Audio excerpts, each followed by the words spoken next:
All right, and we're back.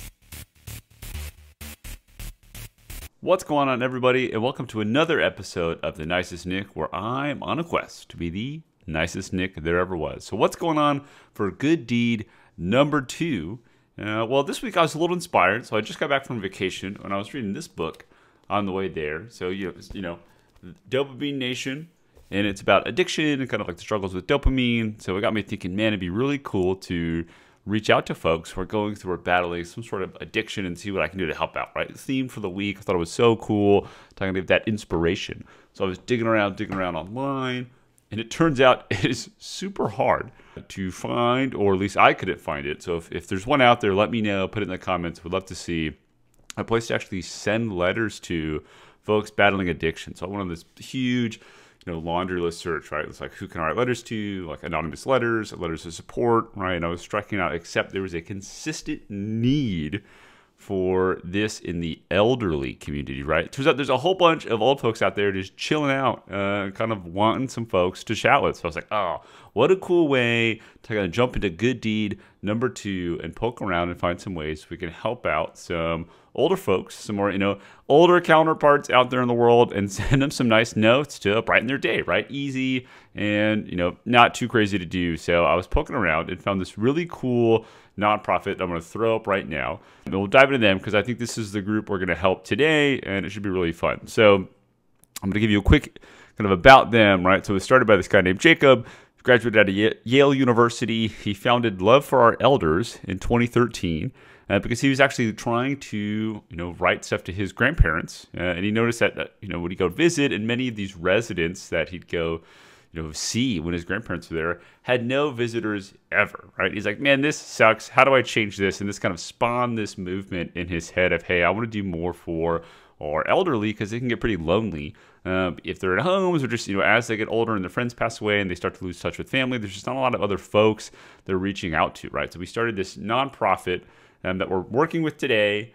Unofficially, I should say, I'm using their resources to kind of support what they're up to and write letters to some folks that they've identified. So what they do from their site, which again in the comments below, is that they have volunteers across all over the world, and you submit your elderly person. You kind of nominate them and say, hey, I think my grandma or my friend or whomever would really appreciate getting some letters from strangers all over the globe, and you write a little bio about them. So they've got 6 people that you can kind of choose from. So it rotates every month. So we're going to go and write letters to all 6 folks, right? I don't want to show their addresses, right? It's on the URL. I know we're not trying to DOS them, but it's gated, right? So this is a way to get to them. It's not their literal address, right? So there's kind of a stopgap in place. I think this group has done it very well, where if you want to go kind of volunteer and send out information, it doesn't just kind of DDoS your grandparents. There's kind of a layer of filter there. So that way you can't go write something mean or kind of abuse the elderly in that sense. So it seems like they've really thought of everything. And the rules are super simple, right? So I wanted to dive in, right? And again, it's just the letters must be legible, right? So large print. So when we're going to do these today, we want to make sure that everyone can read the letters we're writing, obviously, right? And then also we want to avoid religion if possible. So they just kind of say, hey, these could go to anybody. Let's make sure we drive this in a way that's collaborative versus contentious, right? You're not trying to convert anyone here. It's just, hey, write nice letters and be kind of kind in these sense.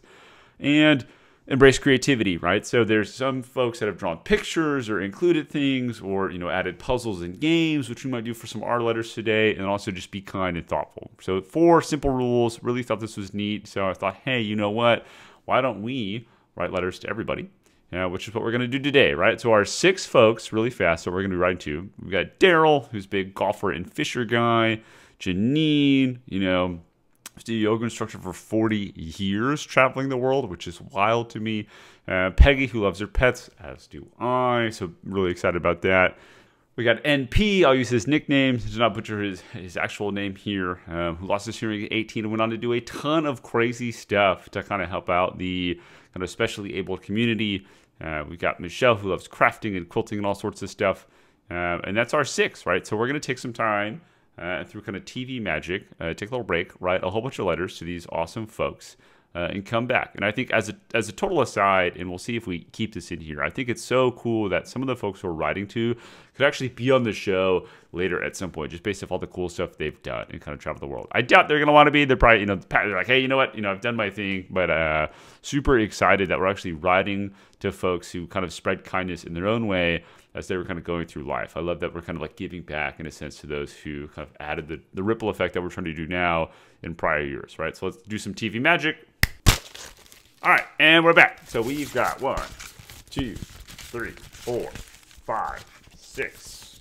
Third in there. Letters, right? We kept them not crazy long. I don't really know how long the letters should be. Plus my handwriting's not like that bad, right? So what kind of, bad handwriting example there.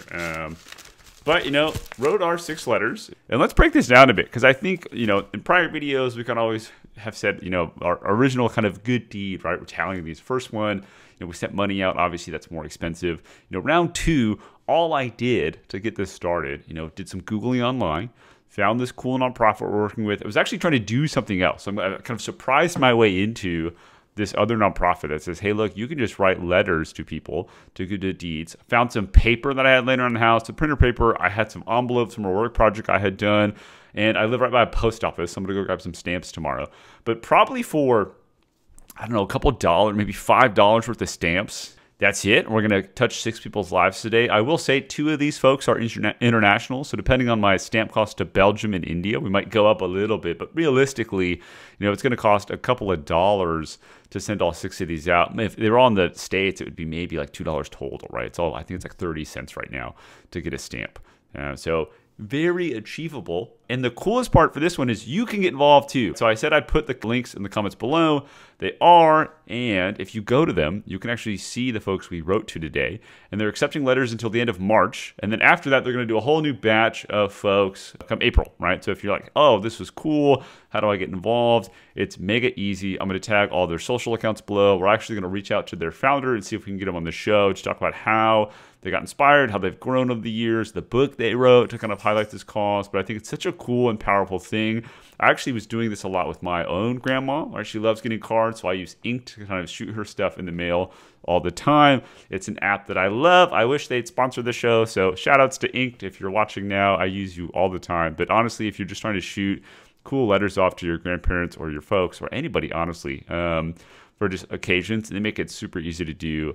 Absolutely love it. But this one, I did handwritten stuff because that's exciting. So, well, I'm going to show you guys us mailing these out, and it's going to be fun. But, we got 6 good deeds done today. Super excited, and I'll see y'all next week.